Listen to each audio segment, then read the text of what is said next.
Hey, welcome to the Overshare Pamphlet. My name is Rob, and I'm the host of this one-man show. Hello, we are in June, first episode of the month, and yeah, we're finally approaching summer. Even though here it's been such a mixed bag when it comes to the weather. Like, I don't know, we had some pretty warm days, but overall it's been very rainy and sort of cold actually for what the season is right now. But today is Sunday, and it's the first proper day where it's like actually warm and sunny and everything. So yeah, I'm honestly very excited to discuss today's topic. Today I'm going to be talking about some more K-pop, because it seems like you guys really enjoyed my other episode that I made about the new jeans drama and all that stuff. So, and this topic has been sort of like on my mind because I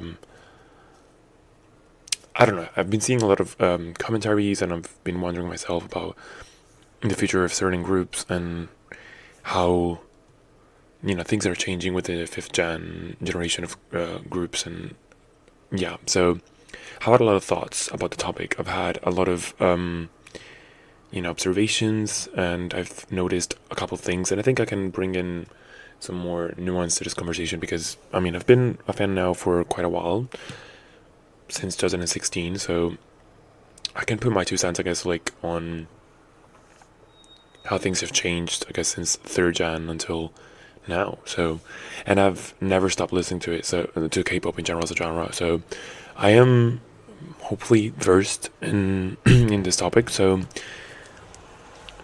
I'm excited to talk about it, but first, of course, as usual, songs of the week. Let me get into the bag. So it's gonna be into my new playlist, I guess, for the month. So you can go check them out there on my Spotify. And yeah, let's start off. I surprisingly saved so many songs this week, so kind of want to try and rein it in again. I guess the first one I want to talk about is Pains by Silk Roads. Very, I would say, a very R&B, chill, vibey track. Nice instrumental, very good guitar. It's one of those vibey songs. I just love it. Like, it's a very typical like R&B track that I would like. Slow tempo, very relaxing, I guess, as a track. It's I like the instrumental most of all. Like, it's so captivating. So that is going to be one of the tracks, definitely. Then,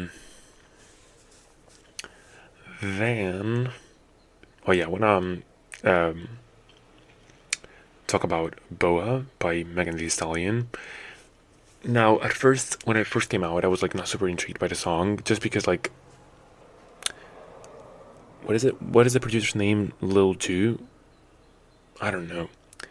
Either way, it's a very like frequent collaborator that Megan Thee Stallion works with, and I liked most of his productions, but it seems quite repetitive, right?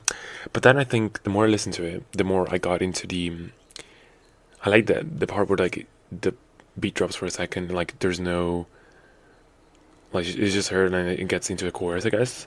I like the sample a lot, and I just love her flow here. Very, very cool.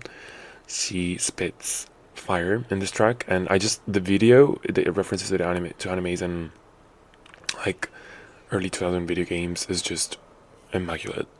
It reminded me a bit of also like Tekken, I guess, the video game. So I really enjoyed that personally. Like, that's my shit. So yeah, I would say that's a great hip hop track. I've been listening to it a lot, just really enjoying it. And I know maybe I'm a bit late to the game, but yeah, it was overdue. Great track, great track. Kudos to Megan. Then, this is gonna be interesting. I have a song from a K-pop survival show. It's called Island. The survival show is called Island 2. A second season of this survival show. They're creating a girl group right now. So they're doing like the usual survival shows where they make like, I don't know, a certain number of trainees compete against each other, and then just I think this group is going to be 6 members, but they're going to be debuting and this, I think they're going to be debuting this time in the Black Label, so a subsidiary of YG Entertainment.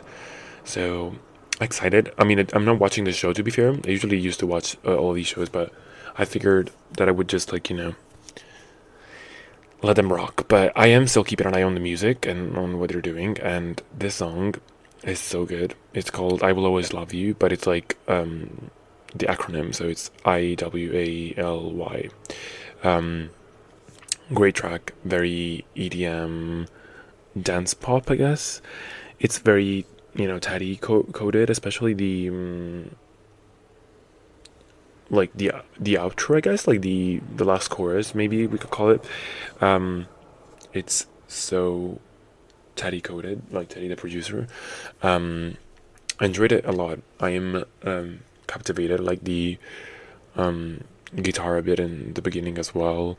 I love the vocal, the melodies actually laid on the track, the vocal performance. So it's a fun little track to like definitely listen to. Also, apologies once again for keeping the window open. Like, you're probably gonna hear a lot of background sounds, but it's just warm. I just need to keep it open or I'm gonna melt. But yeah, kudos to that. Kudos to Island 2 for putting out a banger. Then I think I want to put 2 songs from this EP. My girl Eve, she's from Luna, well, ex-member of Luna. Now then Luna disbanded, but she finally debuted as a soloist. So all the previous members of Luna have now finally re-debuted, and they have all like put out interesting, I would say, and unique sounds.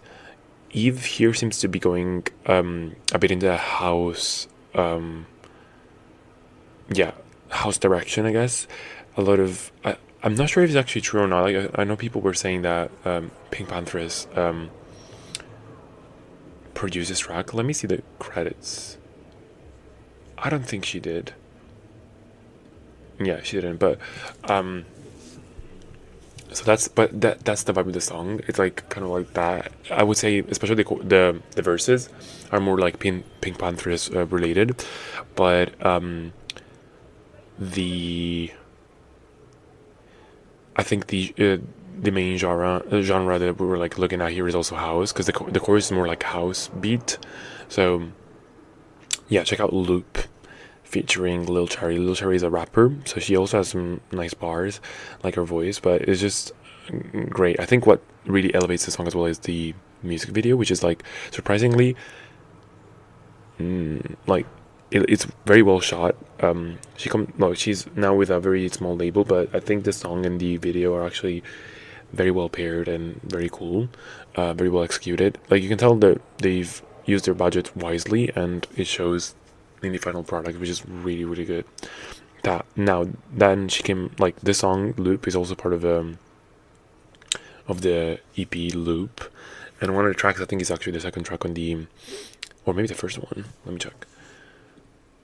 Yeah, it's the first. Actually, it's the first one. Yeah, first track on the EP is called Diorama, and it's an R&B track, like synth R&B, very sexy, I would say, very slayful.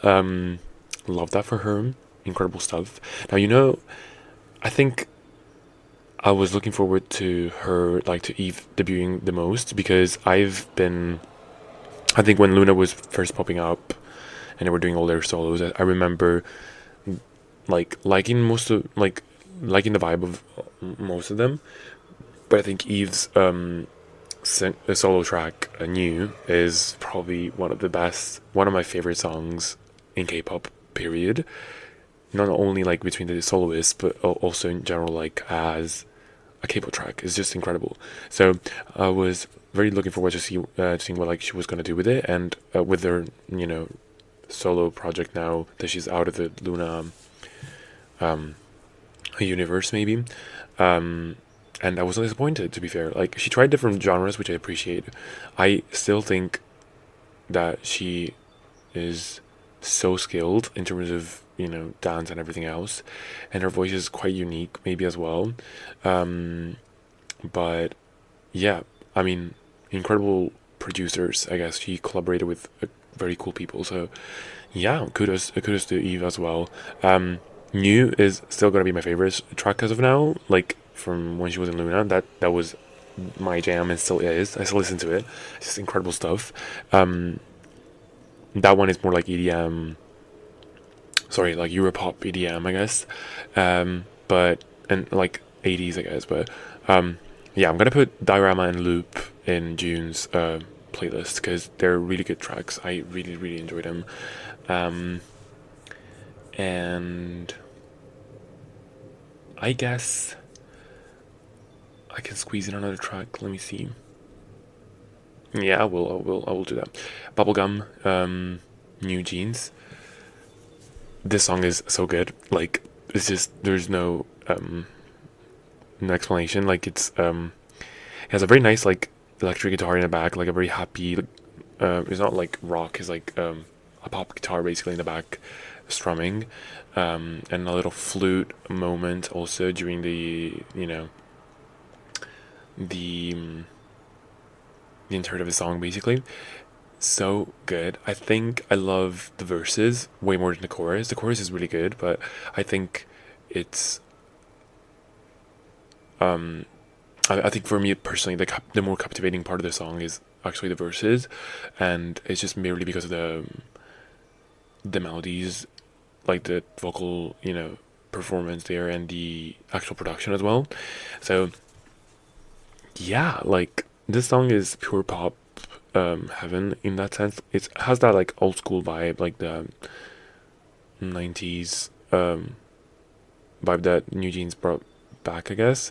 Um, very very nice, very nice stuff. Um, so yeah, I do prefer bubblegum over How Sweet personally. So that's my hot take. Maybe it would be a hot take. I don't know. But yeah, like this song eats. So that's gonna be also in the playlist. I'm gonna have a lot of tracks, I guess. One, two, three, four, five. Well, five. It works, It's not too much, I guess. But these are, they've been a repeat, so can't help myself but put them in. Now, now that we got the songs out of the way, let's get into the actual main story. I did take some notes just to, because I don't want to get lost in my ramble. Um, Even though probably I will get lost anyways. But yes, as I said, I want to talk about. I'm not really sure how to like even title this episode, but probably like something along the lines of mediocrity in K-pop, or like mediocrity being mainstream in K-pop now, or something like that. Um, and that is because of very recent events. Like I guess like this bubble was popped through maybe the SSERAFIM Coachella scandal, but it's always been shit. Damn, they really be going through it. Oh my god, I'm so sorry for that. But either way,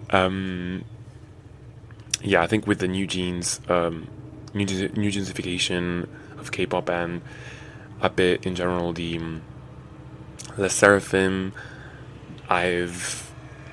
all these groups are like have had some scandals, but I think what really popped about the bubble mostly was the La Seraphim scandal in Coachella, like their live performance, which was roughly criticized. Um, I think mostly by, well, I think in general, even like to be fair, international audiences were, pretty disappointed. But whatever that, and I think also then from then on, it was also It getting dragged into this, and resurfacing some old controversies as well. So I'm mostly referring to this sort of like mediocrity. I'm talking about like live performances not living up to the expectations, or at least when it comes to the vocal department, and just in general, like, you know, being able to hold a live stage in that sense.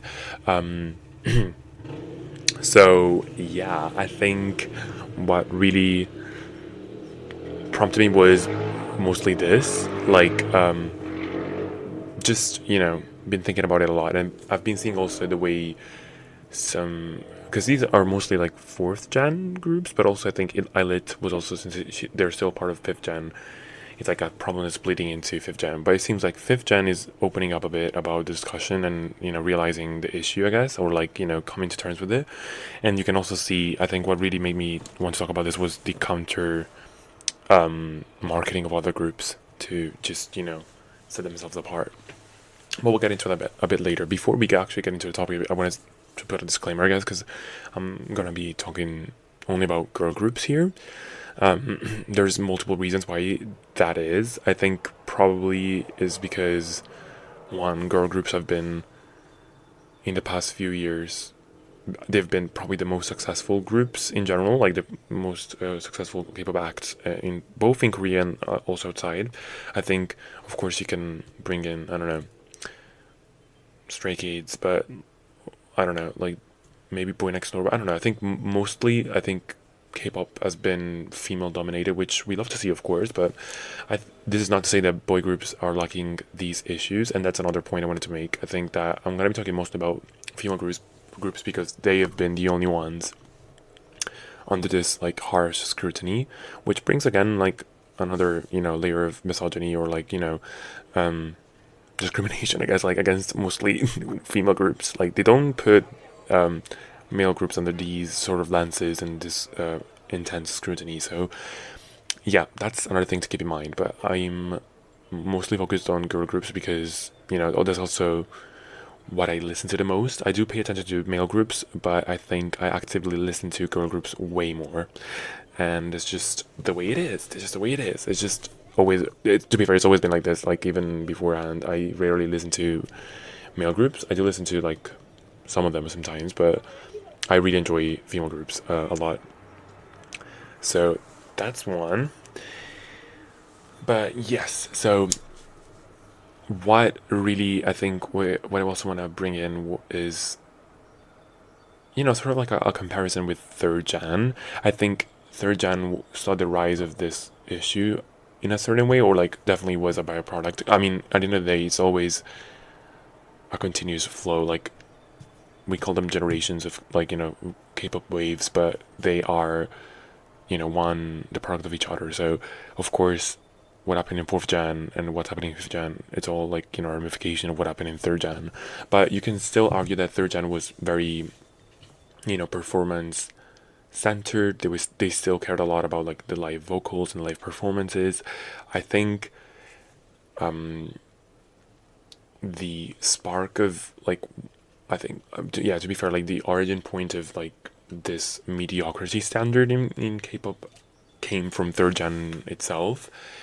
And it started off from these, I think, from the influencer type of K-pop idol transformation. Like beforehand, K-pop idols were, of course, like super, you know, influential in that sense, but they were never, you know, simply. They've never been influencer status in that sense. Like they've never had that influencer status or that influencer image or whatever it was. I think third gen birthed that because, well, also because of Western influence, of course, like the rise of the influencer. But I think, for example, groups like Blackpink, even though they are incredibly like talented and they're incredibly capable, like, you know, they're capable when it comes to having live performances, the outward appearance and the aesthetic and the, you know, influencer type of vibe, like I'm just talking about like, you know, the appearances and all that stuff of these groups. They started off that movement in the direction. Of course, they weren't responsible for the low quality of the performances, but I think with them, even though everyone recognized their incredible talent live, I think they also created a new standard, which was, you know, a more visual oriented and aesthetic oriented type of K-pop idol, which is what then became mainstream in fourth gen. So yeah, but third gen, I would still argue that they had incredible performances. Live vocals were valued a lot, and I think you could still find a lot of incredible groups who, you know, gave their all when it comes to live singing. As I said, like Blackpink, probably one of the best performers ever. But yeah, so, and back then there was still a lot of like high scrutiny when it came to live singing. I remember Twice being dragged constantly for that, and learning a bit to like counteract this flashback. Sorry, these why do you say flashback? Backlash. But yeah, I think then fourth gen sort of tried to like replicate this Blackpink image aesthetic, and that became the focus mostly of the production of groups rather than the sound itself. I mean, for a while they did copy, like some groups did start to copy like the Blackpink sound, but it wasn't the sound itself that was selling Blackpink, in my opinion. I mean, the sound was incredible, very Western, like catered to Western audiences, even though it was still retaining that K-pop feel to it. But I think what really also propelled them to like extra, to higher success in that sense was their perfect image and their, influencer type of marketability, I guess. Like they used to get, co-signed by many different, fashion labels and fashion brands, and they became, ambassadors and all that stuff, and that became the standard for the fourth gen. I mean, early fourth gen, you can still find incredible performance. I would say, like for example, ITZY was still retaining a lot of that. So yeah, you can still find a lot of that, but I think it's more like towards the late end of the fourth gen that we see, I guess, this like acceptance maybe for the the K-pop influencer aesthetic in that sense, and the mediocrity of it all maybe. Like I think one of the most like the most poignant examples is definitely, I think, I would say definitely SSERAFIM played a huge part in that. I think even to be fair, like New Jeans might have played a role in that, even though I think their vocals, like out of these groups, they're still very talented. I've played a huge role in that as well, I would say. Yeah, and I think it all went from there onwards. I think also type of sound that became popular now at the end of 4chan and is still very popular is that very palatable and, you know, I don't want to say, well, yeah, maybe minimalistic type of production and aesthetic as well. So it's a very palatable, product that is it's very widespread now right now. Like many groups have the same aesthetic and the same, vocal production and all that stuff. So yeah, I think the combination of all these things produced this mediocrity when it comes to K-pop idol performances. Now, this is not to say that they're not talented at all. That's what I don't mean by mediocrity. I don't mean that. I mean mostly the fact that the focus is placed on other things rather than performance itself, like the live performance, and the live skill, itself. Like, for example, most of these groups that I've listed, like, for example, the SSERAFIM still excels in,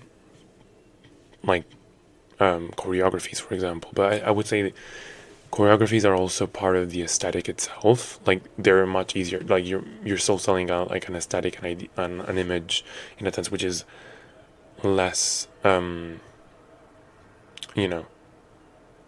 less, which is more like, I guess, adherent to the whole, marketability of a group. While live singing, either you have it or you don't, babes. So, yeah. Either you're trained for it or you're not. And I think that took the back seat in that sense. I think also because I was saying, like, this new sound is, like, very widespread right now. I think most groups, like, their vocal, uniqueness of these groups has just been thrown into the trash. Like it's just been binned in that sense. Like most of the groups sound very similar. There's no difference between the members as well. Like seems to be like a plateau when it comes to vocal colors, and differences even in each group between the members. Because again, like what they want to sell is an aesthetic and you know, an image, and the more palatable it is, the more, conformant, and the more, easily digestible it is, the more successful it would be.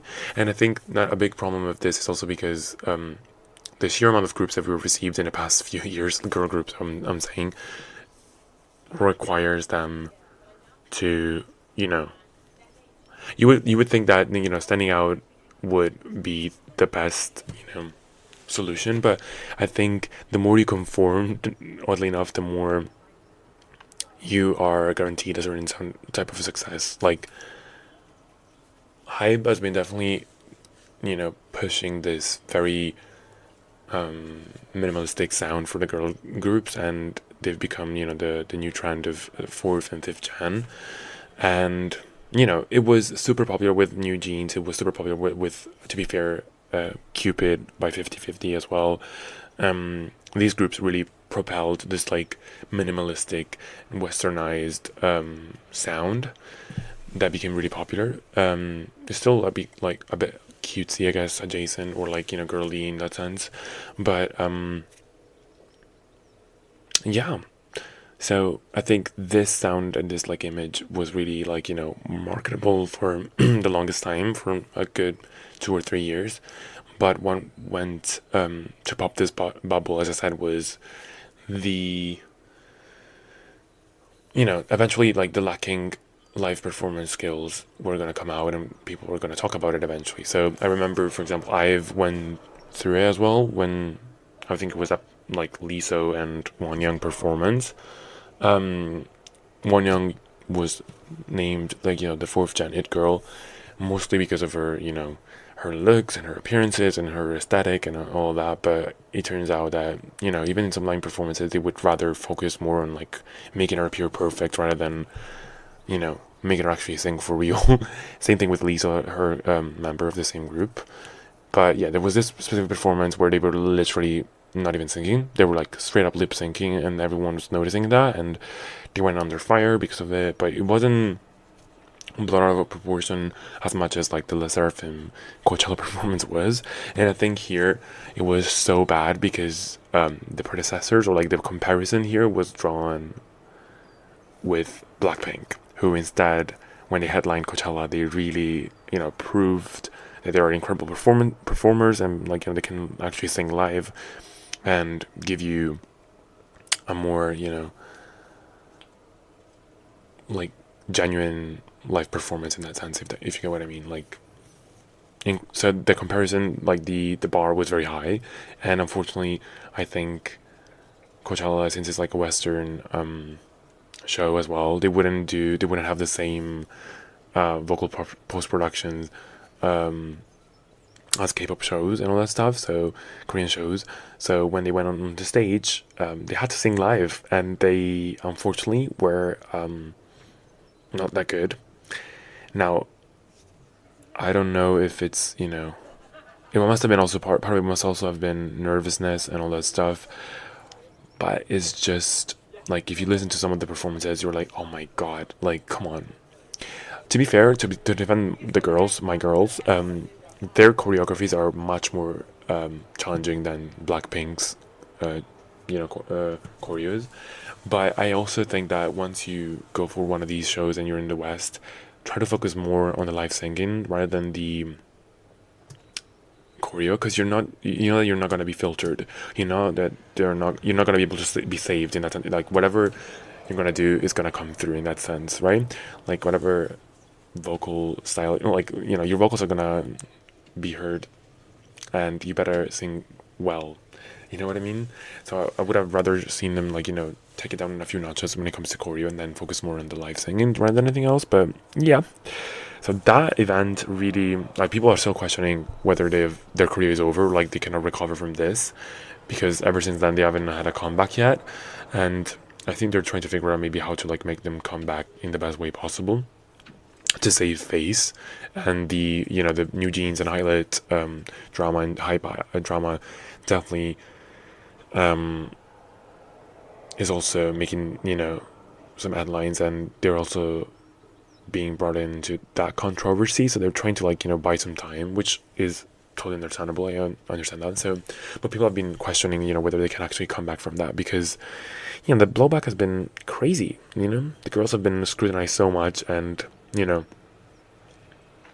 the Korean audience also has not been pleased.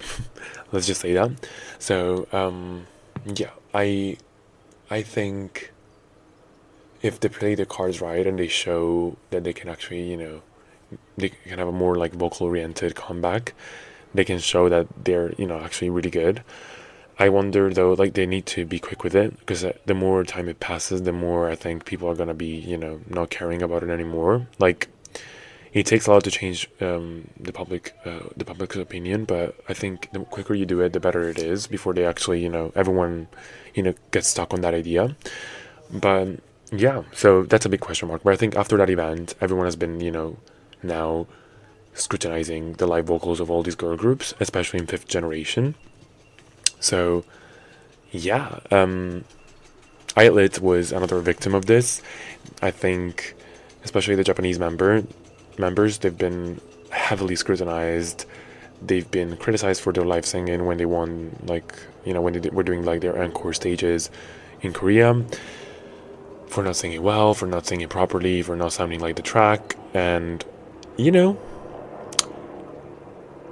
that's just the way it is. I think people have woken up and realized that they've been sold mostly an aesthetic and a vibe and an image, rather than an actual and then actual talent, I guess. Like, don't as I like, the girls are still talented, but I think we lost track a bit of what's really also making this appealing in the first place, which is the music itself and the talent behind the vocals. I mean, I love the genre. I love the new, like this like minimalistic K-pop, I guess we're getting into.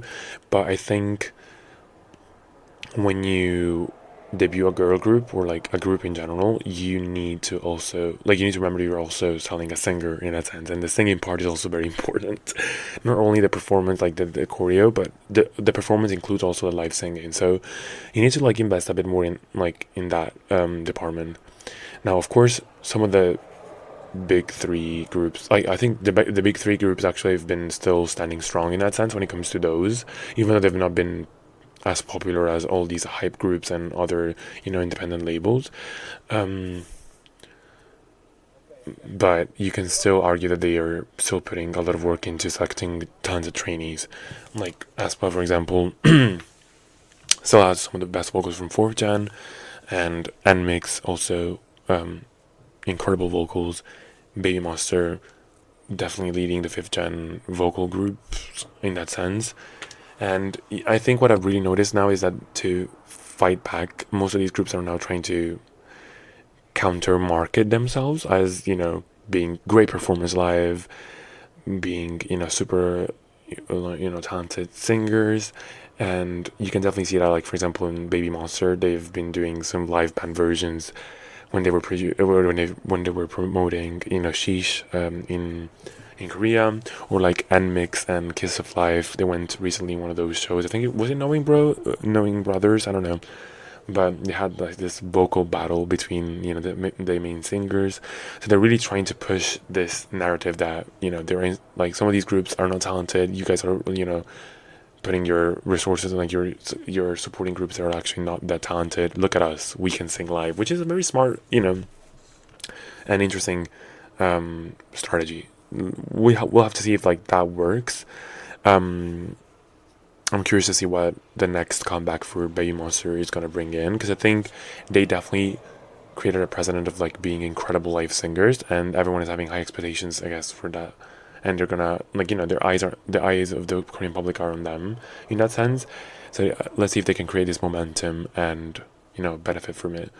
But yeah, so you can see how things are changing. I think Mediocrity has been tolerated a lot because of this influencer, as I said, like a K-pop idol that's been sold to us, but I think the bubble, the spell has been sort of broken now a bit because of these recent controversies, and people are starting to wake up and pay more attention to the live capabilities of these groups. So yeah. Now I wanted to talk very briefly about Western comparisons in that sense.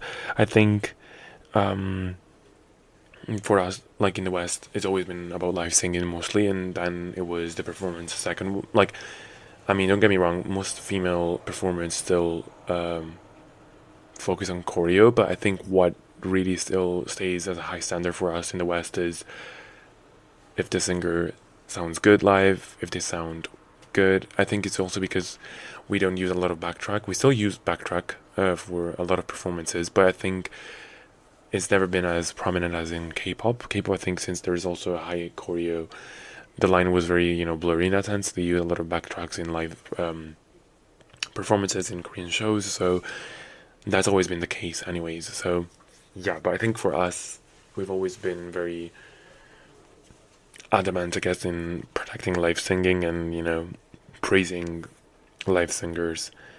That's not to say that, mediocre live singers don't climb the charts in the US, but I think there's a lot of recognition and in being a good live singer. So there's a different standard there, I guess.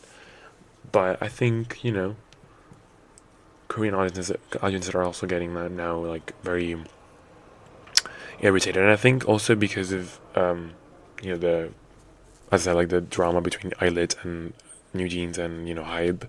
I think the Korean audience is also looking for reasons to scrutinize a group even more, and so that's also how we came into this shift.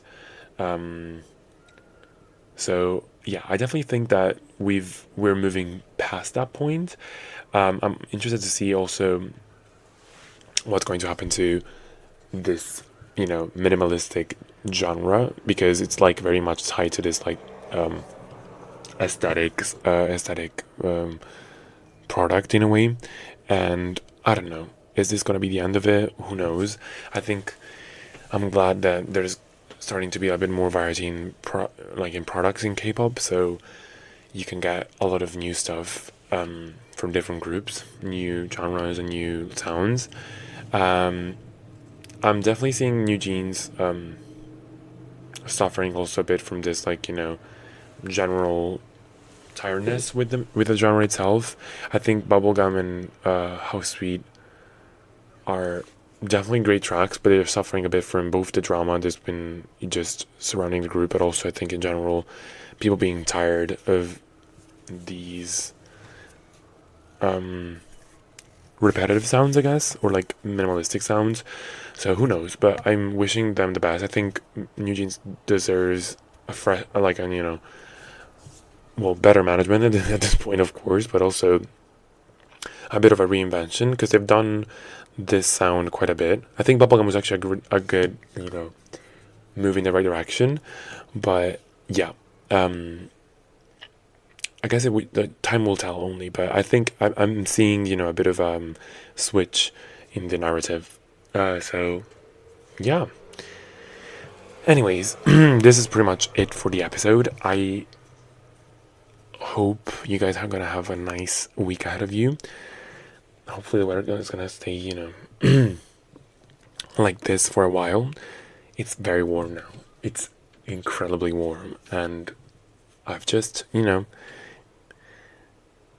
I'm grateful for this, to be fair. I just want it to be summer, because I'm sick and tired of having gloomy days here, and I have avoided seasonal depression, but I'm on the border of falling into it if it doesn't stay like this only for a while. So yeah, here's hoping that that's gonna happen, and yeah, I'll catch you in the other episode. Don't forget to follow me on all social media. Follow me on TikTok. I've been posting some TikToks recently. Follow me on Instagram. It will all be in the description of the episode. But yes, And just, share this episode with your friends, with your other fellow K-pop lovers, or just in general. Like, stick around for the next episode. I'm definitely gonna be talking about something different, aiming to finish A Little Life soon. And by soon I mean maybe in the next week or so. We'll see about that. But yeah, if that happens, I'm gonna be making an episode about that. Best believe, about the book. So yeah. Anyways, bye, I guess. Enjoy your week, stay strong, and just get tanned, get out, go experience, nature, reconnect with nature. And, support your local K-pop groups. Anyways, bye.